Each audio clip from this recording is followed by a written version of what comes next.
반갑습니다. 오늘은 원기 106년 5월 16일 보은 감사 기도와 함께 정리의 법회 날입니다. 먼저 자리에서 일어나 사은 헌배송 하시겠습니다.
자리에 앉으시겠습니다. 먼저 산란한 마음을 모으는 입정하시겠습니다.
이론상 서원문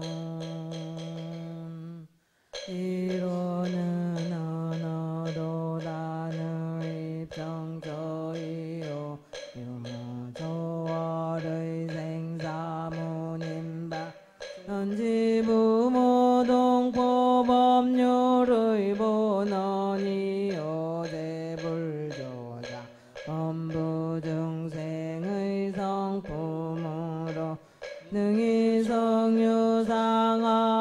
능이성무상하여 유상으로 보면 상주불멸로 여여자연하여 무량세계를 응계하였고 무상으로 보면 우주의 성주계공과 만물의 생로병사와 사생의 심신작용을 따라 육도로 변화를 시켜 혹은 진급으로 혹은 안급으로 혹은 은생어해로 혹은 해생어운으로 이와 같이 무량세계를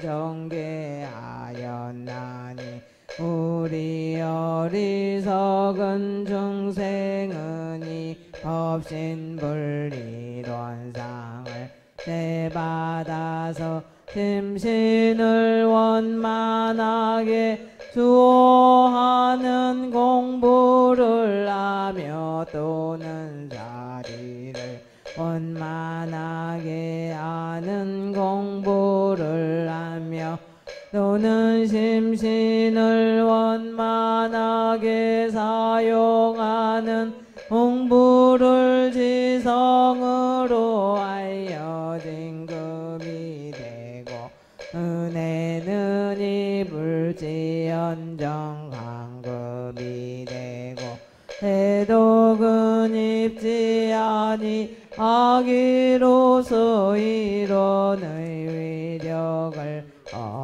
얻도록까지 서원하고 이론의 재성에 합하도록까지 서원함.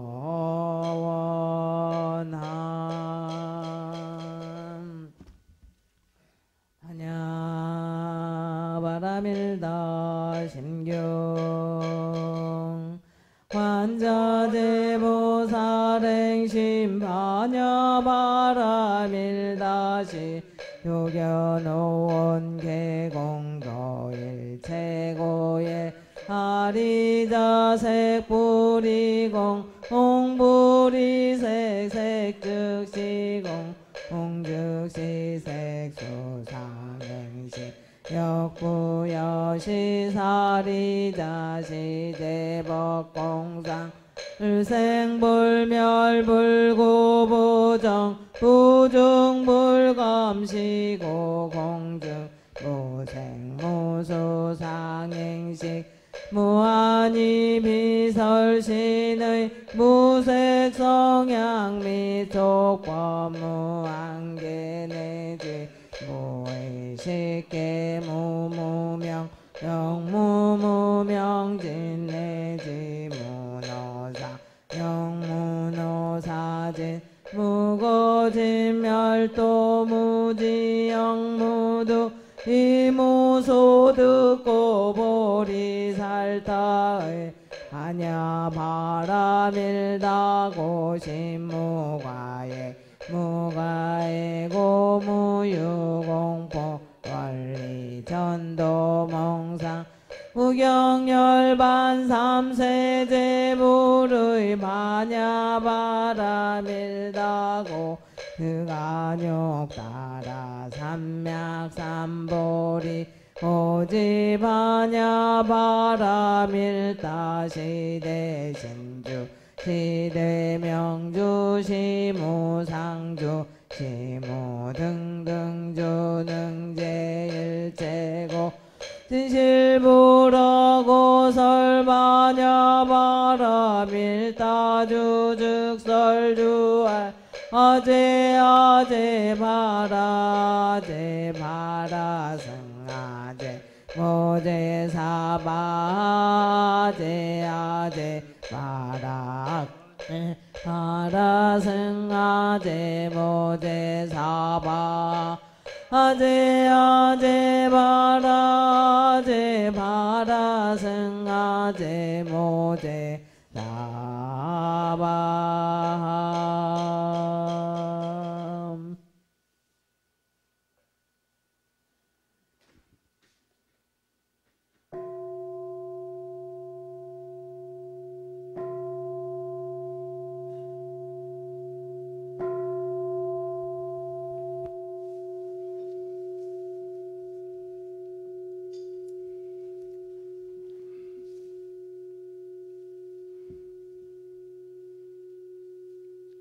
다 같이 자리에서 일어나 교가 부르시겠습니다.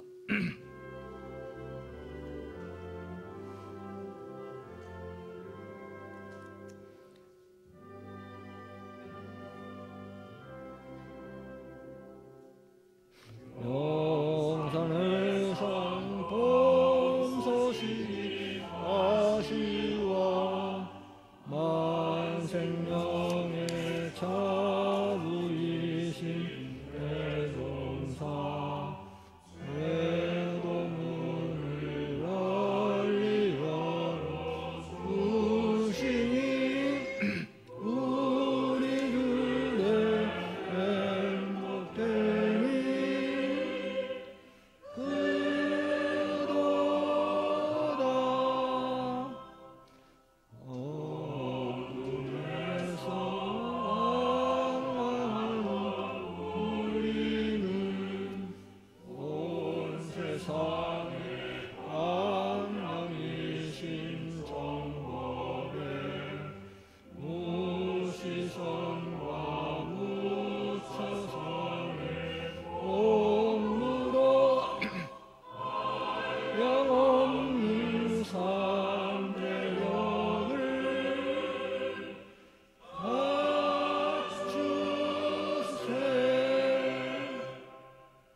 세상을 목적하는 언배들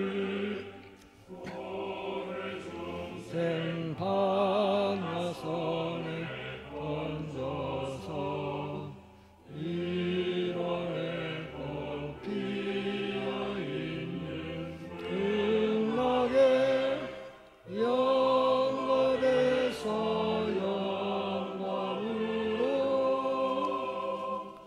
줄이세.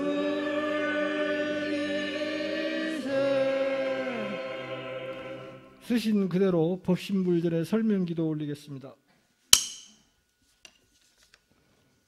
천지 하감지, 부모 하감지, 동포 응감지, 법률 응감지, 거룩하신 법신불 사은이시여 가정의 소중함과 스승님이 고마운 가르침을 다시금 마음에 새기게 하는 5월을 맞이하게 하시니 감사합니다. 원기 106년 5월 16일에 온불교 관청교당 교도일동은 이런 대도의 교법을 크게 드러내주신 대종사이야 역대 스승님들께 감사의 기도를 올리나이다. 인생의 요도 사은사요와 공부의 요도 사막팔조를 두루 공부하여 그 은혜에 보답하는 신앙생인 되겠나이다. 해마다 5월이면 자신을 되돌아보는 시간이 많아지게 되고 한 가정의 부모로 이사의 성인으로 가르치며 배움의 터전에서 각각 행할 바 도를 정성을 다해 실천해가고 있는지 점검하게 되나이다. 모든 사람이 각자의 처지의 환경에서 상황에 맞는 도와 덕으로 만나는 모든 인연들과 향기로운 은혜의 꽃을 활짝 피우게 하소서. 은혜로우신 법신불 사은이시여 매일매일 감사의 꽃을 피우는 사람은 그 마음의 자비의 성품을 그대로 발현하는 데 힘이 있나니 오늘도 내일도 마음에 공들여지는 불자가 되게 하시옵소서. 저희 모두 간절한 마음으로 기원합니다. 거룩하신 법신불 사은이시여 우리들의 소원을 이루어 주소서. 진리와 은혜에 부처되도록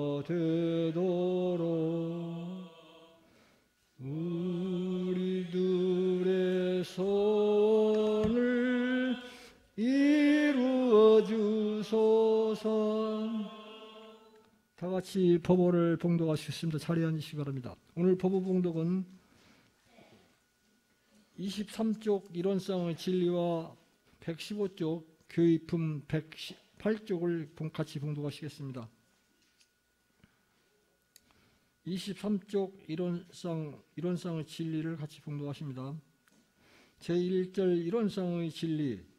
이론은 우주만원인의 본원이며 재불재성의 시민이며 일체 중생의 본성이며 대소유무의 분별이 없는 자리며 생멸거래에 변함없는 자리며 선악업보가 끊어진 자리며 언어 명상이 동궁한 자리로서 공적영지의 광명에 따라 대소유무의 분별이 나타나서 선악업보에 사별이 생기나니며 언어 명상이 원인하여 시방삼계가 장중의 한 구슬과 같이 드러나고 진공묘유 초하는 우주만유를 통하여 무시광급에 은연차지하는 것이 곧 이론상의 진리니라.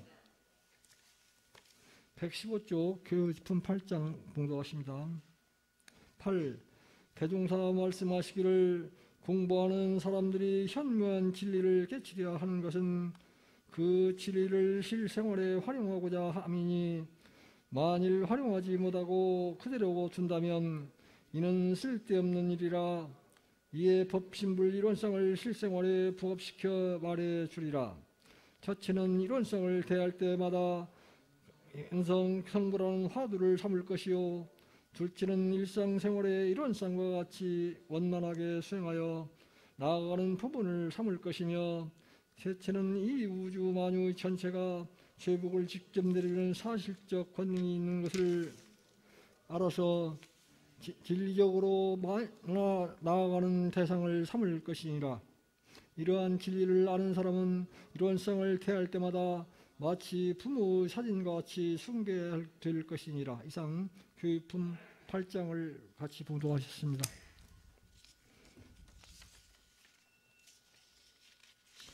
한 주일간의 마음을 대조하면서 일상수행의법을 암송하시겠습니다.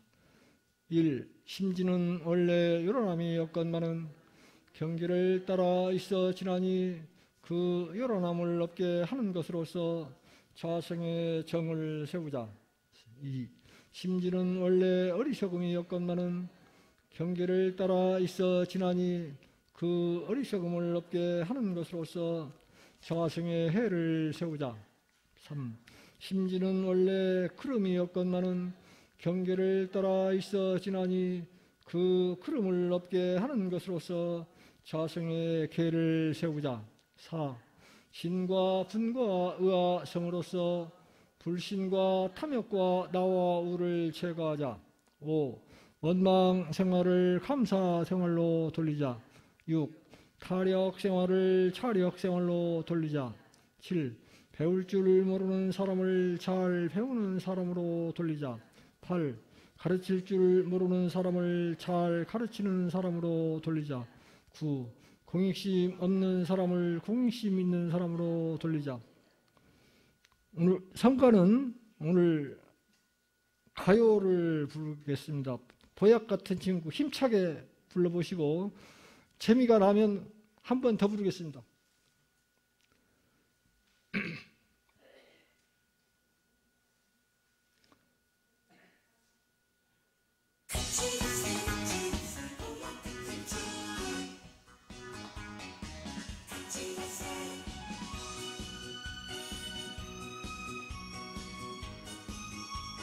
박수 치면서 부릅시다.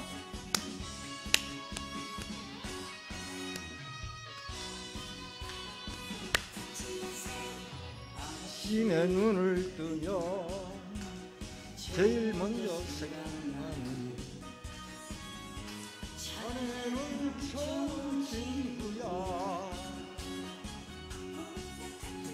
피한 방울 섞지 않는 우리 두 사람 전생의 인연일 거야.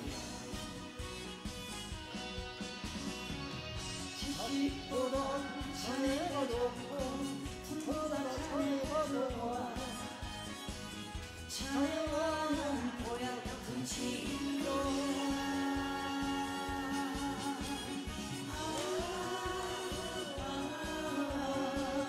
사는 날까지 당신의 고향 같은 친구야.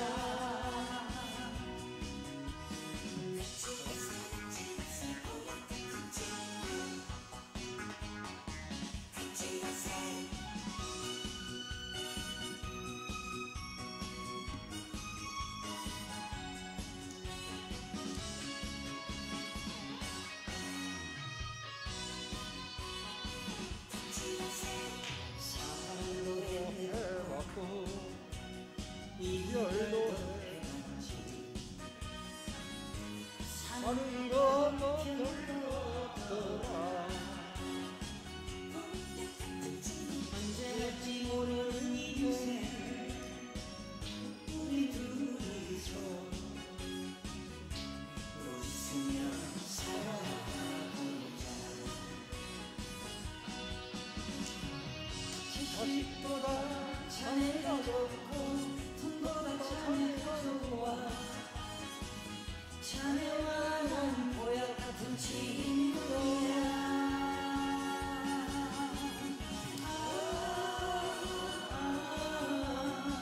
사는 날까지 같이 가세. 보약 같은 친구야. 지식보다 자네가 좋고 돈보다 자네가 좋아. 자네와 난 보약 같은 친구야.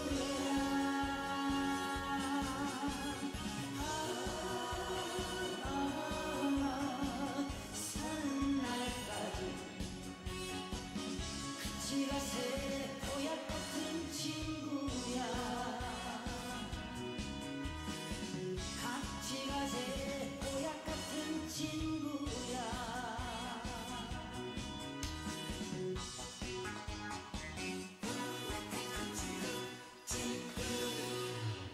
다음은 설교순으로 성타원 탁선재 교무님의 법문 받들겠습니다. 청주와 경례. 반갑습니다. 살다 보니까 교당에서 가요도 가르쳐주고 날씨도 축축하고 우중충하고 그 코로나로 인해서 많이 기운이 다운된 것 같아서요. 한번 해보자 그렇게 말을 했습니다. 보약 같은 친구가 좋긴 해요. 그죠? 보기만 하면 스트레스가 해소되고 만나면 반갑고 헤어지면 아쉽고. 예, 우리 도반들이 그러지요? 말씀 없으시네. 아닌가 봅니다. 보약이 아닌가 봅니다.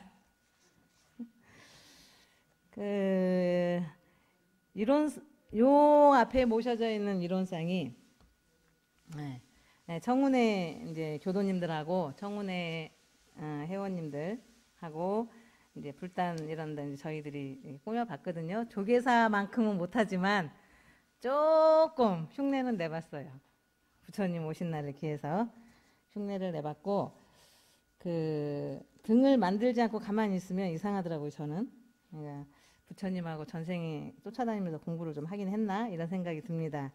요 앞에 모셔져 있는 이론상이 그 내용이 있는데, 이 앞에 모셔져 있는 이론상의 내용이 뭐냐? 내용이 사은이다 그랬어요. 대종사님께서 사은이다. 천지 부모 동포 법률 사은이다.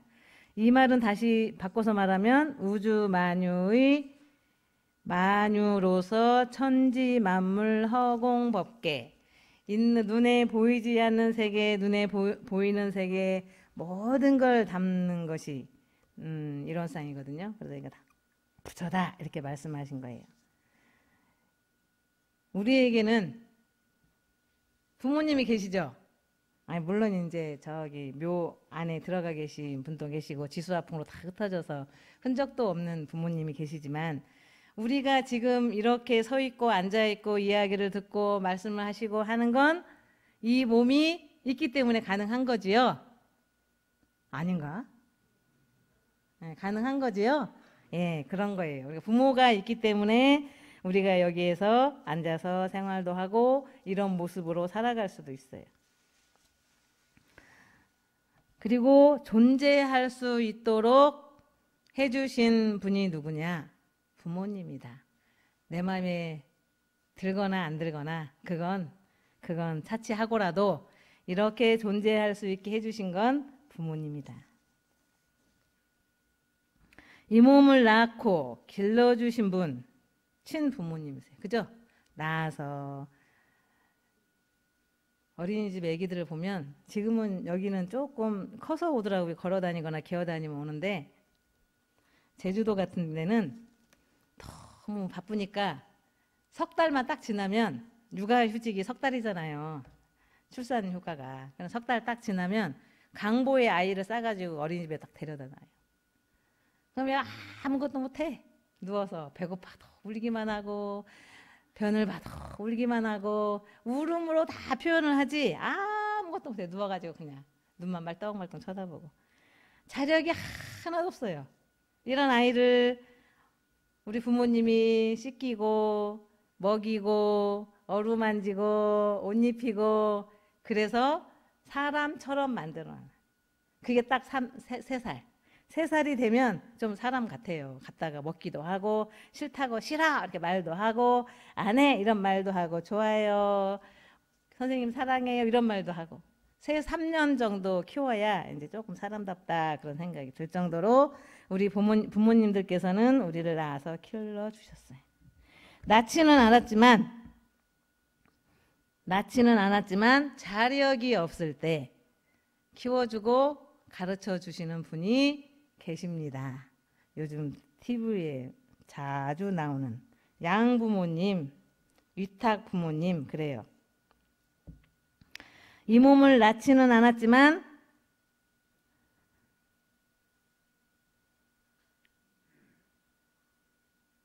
길러주시고 낳아주신 부모님이 어떠한 사정이 있어서 키울 수 없었던 어떤 특별한 사정이 있었기 때문에 낳고 길러주지 못하는 부모님들을 위해서 아이들을 함께 공동 육아하는 곳이 있어요. 보육시설.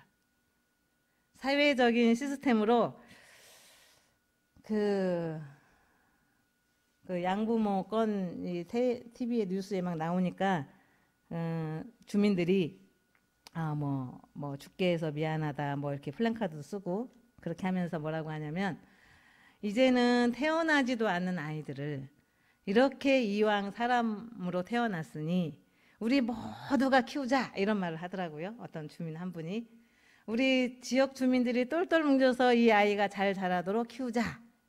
또 사회복지시설, 보육시설에서 이 아이들이 장차 한 역할을 할 수 있도록 최선을 다해서 키우자. 요즘은 그런 시대예요. 제발 낳기만 해라. 그래요. 나라에서도. 낳아주면 우리가 키우마. 그런데도 안 낳죠. 딩크족들은 아이들 안 낳아요.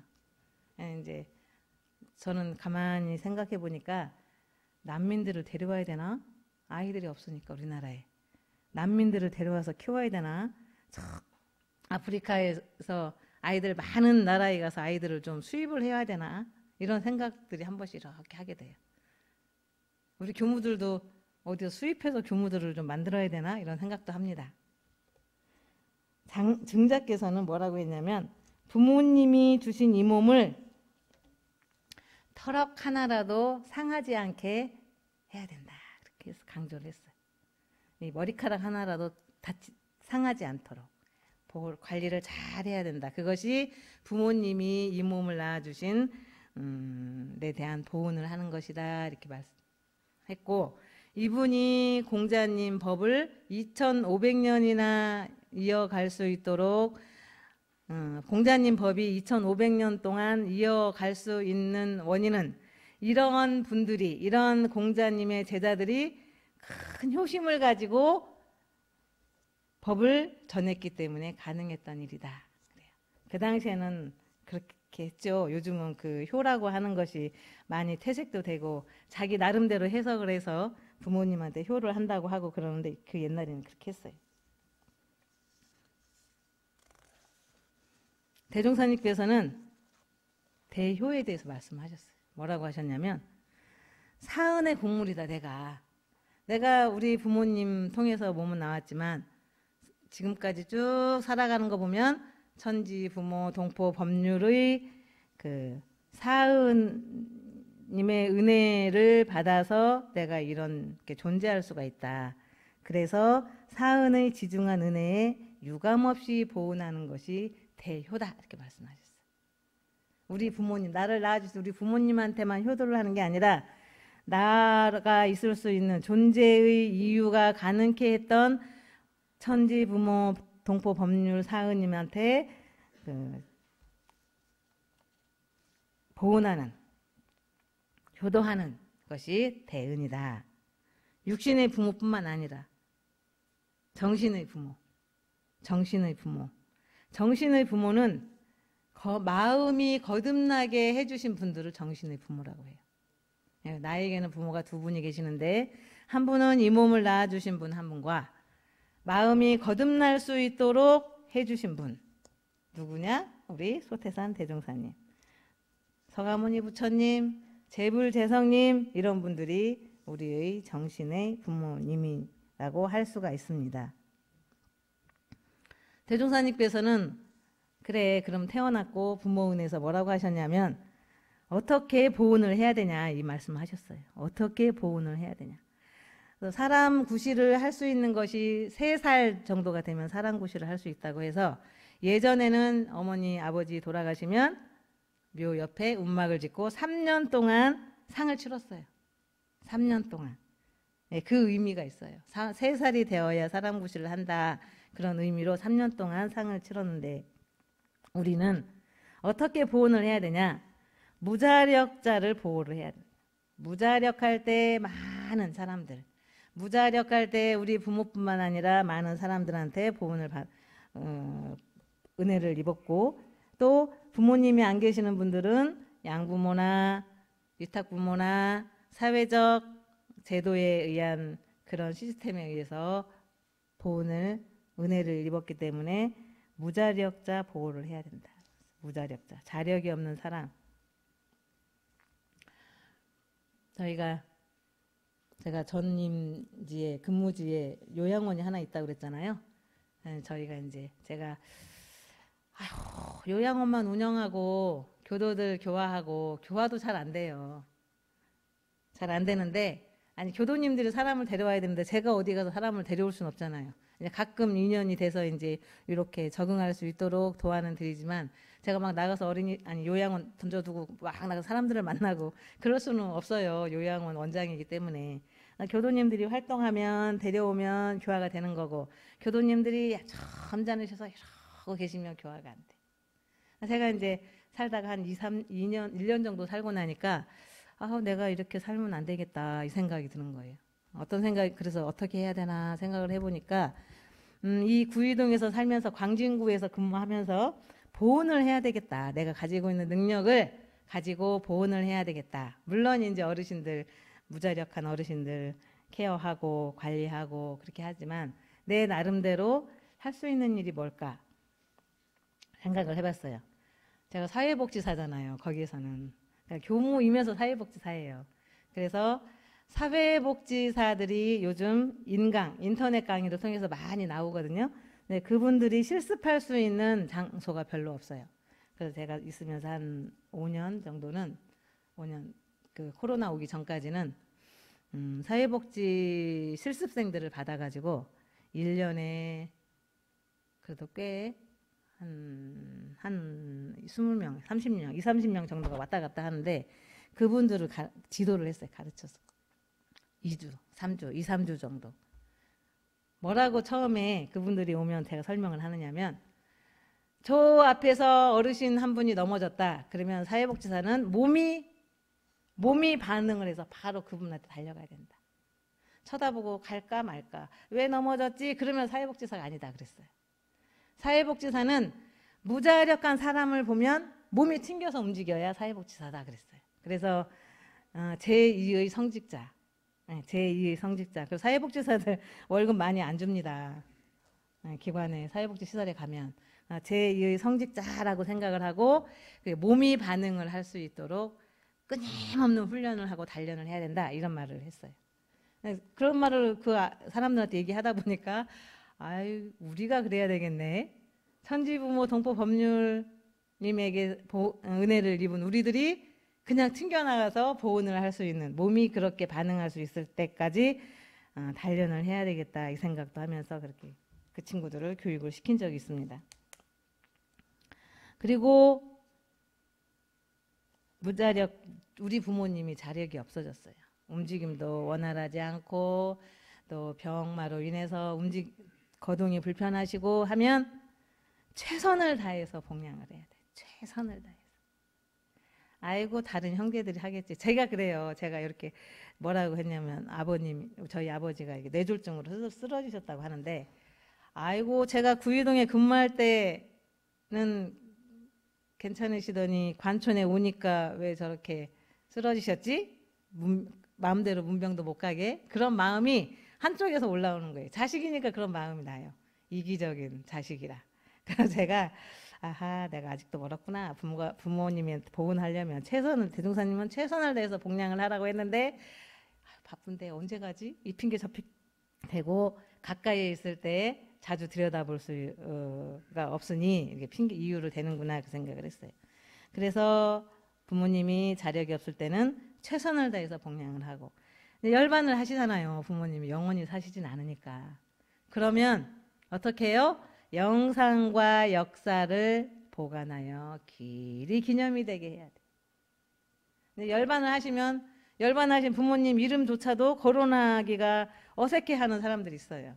그냥 열반하시면 멀리 그냥 아예 생각도 안 하고 그렇게 하려고 하는 분들이 가끔 보여요. 눈에. 그러면 안 돼. 늘 심고 시간에 기도하시고. 왜? 이 몸을 낳아주셨어요. 조석심고 시간에 늘 우리 부모님을 위해서 기도를 하고.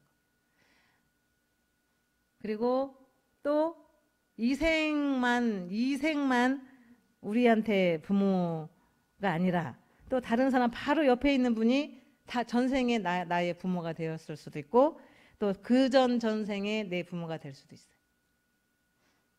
그래서 열심히 신고 올려드리고 그 다음에 가장 큰 효는 뭐냐? 사막팔조 사은사유를 실천해서 부처가 되면 가장 큰 효도예요. 내가 부처가 되면 우리 부모님한테 이 몸을 소중한 몸을 낳아주셨기 때문에 그 사람 도리를 다할 수 있도록 한다는 건 부처가 되는 거다. 결국은. 조금 전에 말씀드린 정신의 부모는 마음을 거듭나게 하신 분이고 어저께인가 우리 준산 회장님이 카톡에 법문을 하나 올리셨더라고요. 진정으로 내 마음에 스승이 있는가 살펴봐라. 이런 법문이셨어요. 대산 종법사님 법문이신데 진정으로 내 마음에 모시고 있는 스승님이 있나. 진정으로 내 마음으로 모시는 정신의 부모님이 계시는지 한번 생각해 볼 일이에요. 문안을 드릴 만한 정신을 부모님이 계시는지. 다 계시죠? 우리 교도님들은? 네, 마음속에 다 모시고 사시는 스승님이 계실 거예요. 네, 옛날에는 문안을 드렸어요. 아침에 문 열면.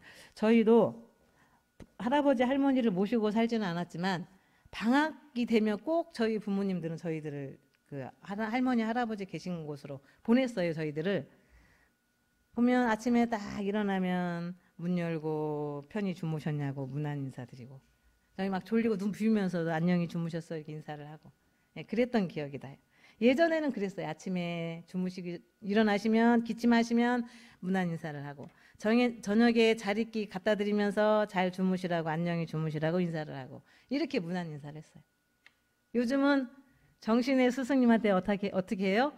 문답 감정을 얻으셔야 돼요. 묻고 감정을 받고 내가 이 일을 이렇게 해야 되는데 또 내가 교정 공부를 하다 보니까 이렇게 이해가 되는데 맞냐?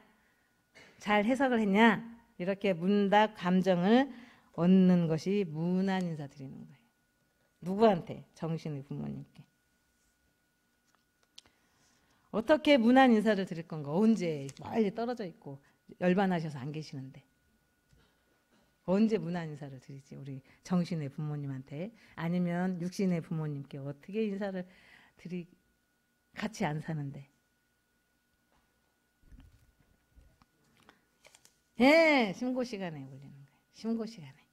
심고 시간에 저는 이제 기숙사 이제 물론 그 간사 근무를 했지만 간사 근무 때는 제가 목탁을 치니까 생각 없이 영혼이 없이 목탁을 쳤어요. 9시 반 되면 때로는 놓칠 때도 있지만 법당 가서 제가 이제 목탁을 치고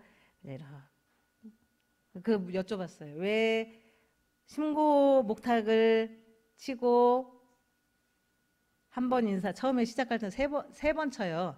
또르륵 또르륵 3번을 치고 끝날 때는 2번을 쳐요. 제가 목탁을 치는 이제 입장이 돼가지고 왜 3번을 치고 왜 2번을 치냐 여쭤봤더니 처음에는 준비하는 심고 목탁. 두 번째는 정신의 스승님한테 마음의 부모님께 인사를 올리는 목탁. 세 번째는 3세 동안 전생, 현생 또 다음에 만날 부모님께 인사를 드리는 목탁 신호. 그렇게 해서 이제 마음속으로 심고를 올린 다음에 끝날 때는 2번을 해요. 잘 살겠다고 마음에 정신의 부모님께 인사를 하고 또 열심히 해보겠다고 육신의 부모님께 인사를 하고 그렇게 하는 거라고 그렇게 목탁을 치는 거라고 말씀해 주시더라고요. 이제 그러다가 학교를 갔잖아요. 물개학과를. 그래서 뭐 하다가 목탁 소리가 나면 팔떡 일어나서 이렇게 신고를 해요. 준비 없이 하면 가만히 있어요. 멍 때리고 있는 거예요. 신고 시간에 멍 하고 때리고 있다가 목탁을 치면 인사만 하고. 그래서 어느 날 제가 그럼 이 시간에는 종목사님도 일어나서 신고를 하실 거고 교무님들도 다 수도원에 계시는 교무님들도 다 일어나서 신고를 하실 텐데 어떨 때는 그냥 이렇게 누워서 자는 척 할 때도 있었어. 하기 싫어서.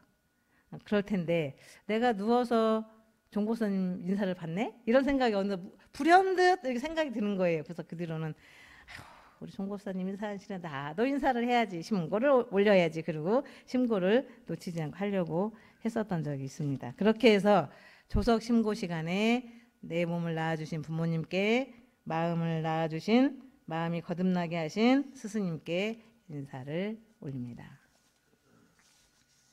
이생의 부모님뿐만 아니라 3세 일체 부모님 모든 분들이 하감하도록 부모님은요 자식이 살인을 해도 자비를 베풀어요. 그게 부모예요. 이제 뭐 다 그렇지는 않지만 저는 이것이 역사가 흐르면서 부모가 부모 같지 않은 부모들도 있잖아요. 역사가 이렇게 흐르면서 물질 문명에 오염이 됐거나 잘 지도를 못 받아서 생긴 일이라고 저는 생각해요. 예전에는 집에서 그 교육을 다 시켰어. 하나씩. 근데 요즘은 교육 앉아서 이렇게 지도를 받을 수 있는 그런 여건이 아니에요. 그러니까 부모한테 뭘 어떻게 부모 노릇을 해야 되는지를 교육을 못 받은 거예요. 어쩌다가 그냥 태어나서 내가 못 키우니까 그냥 베이비 박스에 놓고 아기를 그냥 보육시설에 갖다 보내고 이렇게 돼버린 거예요. 그래서 3세 일제 부모님이 하감하도록 배은하는 일이 없이 내가 배은하고 하루 종일 나쁜 짓 하고 돌아다녔는데 3세 일제 부모님이 하감을 하겠어요? 잘한 고얀 놈 이러지. 하감하도록 그렇게 신고를 올리고 천지부모 전체가 하감할 수 있도록 사심없이 지극한 마음으로 심고를 올리는 거예요. 새벽에 또 잠자기 전에. 저처럼 아유 종보사님 누워서 인사받으면 안 되지. 9시 반에 저녁 9시 반에 새벽 5시 그렇게 해서 심고를 올리면서 문안 인사를 하는 방법이죠. 자리이타로 살 때 동포님이 응감을 해요. 자리이타로 잘 살 때. 도덕적으로 배은하지 않고 법규 준수를 잘해요. 인도 정의 공정한 법칙을 잘 지킬 때 법률님이 응감을 합니다. 다음 생에 해야지. 나도 이제 늙어서 몸도 아프고 팔다리로 쑤시고 다리 일어나려면 힘들고 나이가 내일 모레 90인데 내가 어떻게 하겠어.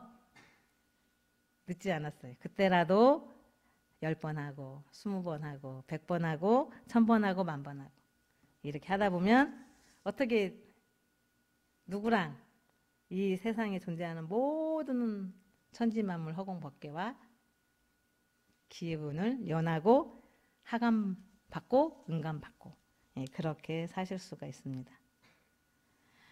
사가의 부모님은 육신의 부모님은 위에서 아래로 정을 주세요. 그리고 보면 손주들이 그렇게 이쁘다고 하시더라고요. 우리 교도님들. 제가요 자녀들을 키울 때는 이쁜 줄 잘 몰랐어요. 먹고 살기 바빠서.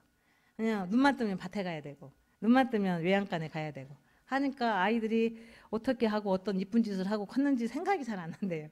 그런데 이제 일선에서 한 발짝 물러나서 손주가 태어나면 그렇게 이쁜 하는 거 그냥 눈에 넣어도 아프지 않을 정도로 너무 이쁘다고 그런 말씀 하시더라고요. 그래서 위에서 아래로 정이 흐르기 때문입니다. 근데 도덕의 정신의 부모님들은 도가에서는 아래에서 위로 정이 올라가야 돼. 아래에서 위로. 아래 사람이 위에 스승님한테 얼만큼 바치느냐에 따라서 뭔가가 와요. 스승님이 뭘 준다는 게 아니라 진리가 알아서 뭔가를 해결을 못할 때는 해결을 해주고 어려운 일이 닥치면 그 어려운 일이 쉽게 변화되도록 그렇게 돼요. 아래에서 위로 올리는. 그러니까 육신의 부모님과 정신의 부모님 어디가 더 중요할까요? 어디가 중요해요, 혼타오님? 육신의 부모님하고 정신의 부모님. 정신의 그러지요. 저도 그런 줄 알았어요. 근데 대종사님 뭐라고 하셨냐면 똑같다 이러셨어요. 똑같다.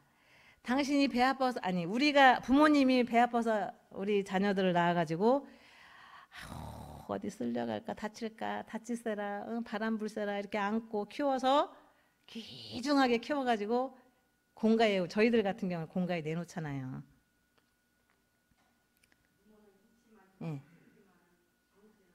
그래서 그 부모님 은혜가 저희도 정신의 부모님이 더 훌륭하고 거기다 더 무게를 둬야죠 이렇게 생각을 했는데 똑같다 이렇게 대종사님께서 그러셨어요. 똑같다. 두 분 똑같으니까 어디 낳아서 길러서 공가에 희사한다는 것이 쉬운 것이 아니다 그렇게 하셨어요.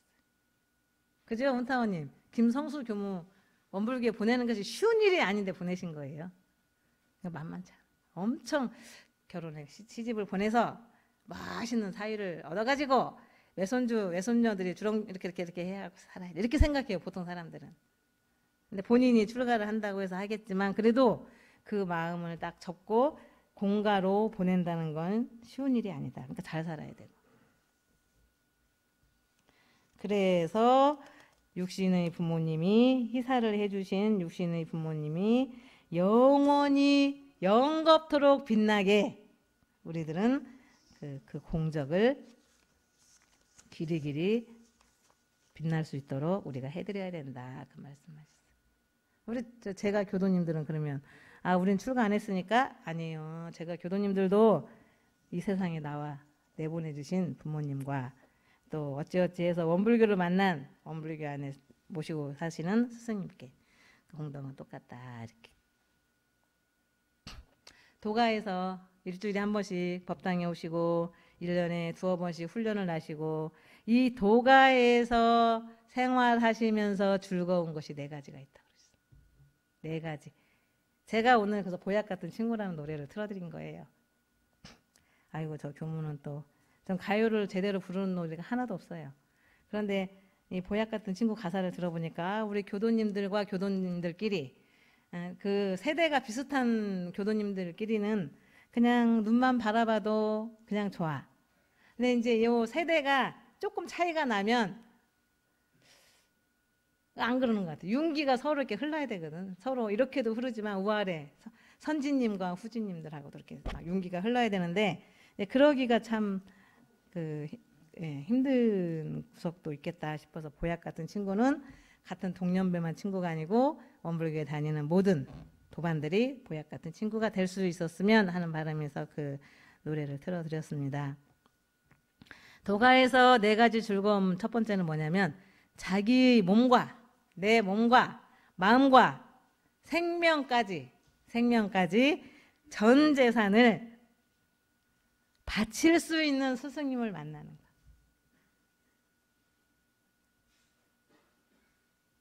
그게 큰 즐거움의 하나래요. 두 번째는 자기의 생명, 재산, 몸, 마음 모두를 맡길 수 있는 제자를 만날 때 즐거움이 너무 크다. 대종사님과 정산종사님 만남, 정산종사님과 대종사님을 만남. 이건 도가에서 그런 희열은 저희 맛볼 수 있을까? 제가 살면서 너무너무 기쁨. 세 번째 기쁨은 뭐냐면 이 공부 이 사업할 때 생사고락을 같이 할 동지를 만난 기쁨. 여기 계시는 모든 분들이 생사 관총 교당을 위해서는 예전에는 뭐 흙짐도 지고 벽돌도 이어 나르고 막 그랬다고 그냥 그렇게 말씀하시더라고요. 그럼 요즘은 왜 흙짐을 안 짓지? 그런 생각을 했어요. 제가 흙짐은 흙짐 지을 사람들이 지어야죠. 전문가가 있으니까. 집을 지으면 집을 지으는 전문가, 예전에는 전문가도 있었겠지만 상황이 그래서 우리가 모두 힘을 합해가지고 어린이집도 짓고 법당도 짓고 그렇게 했는데 이 공부 이 사업할 때 생사고락을 같이 하고 내 창자를 이을 동지를 만나는 것이 큰 기쁨입니다. 예, 백지장도 맡을 수 있는 그런 동지를 만나는 것이 큰 즐거움이다. 우리 등을 우리 조교무가 달았으면 일주일 걸렸을 거예요. 이거 혼자 달았으면. 그냥 청운의 회원님 한 서너 분이 막 훅 하니까 금방 끝나더라고. 거기다가 또 우리 회장님은 또 아유 있었다고 또 간식을 주셨는데 내년에는 뭐 간식에 또 안주도 주시랍니다. 안주. 예, 그렇게 맞잡으니까 일이 금방 끝나는 거예요. 그렇게 이 관총교당을 위해서 손을 맞잡을 수 있는 공부 사업을 같이 할 수 있는 동지를 만난 것이 너무나 큰 즐거움이다. 네 번째 마지막은 고흥권이라는 교도님이 계셨대요. 이제 그분이 하섬에는 배를 타고 가죠. 지금도 예전에는 통통배를 타고 가셨대요. 이렇게 노죠.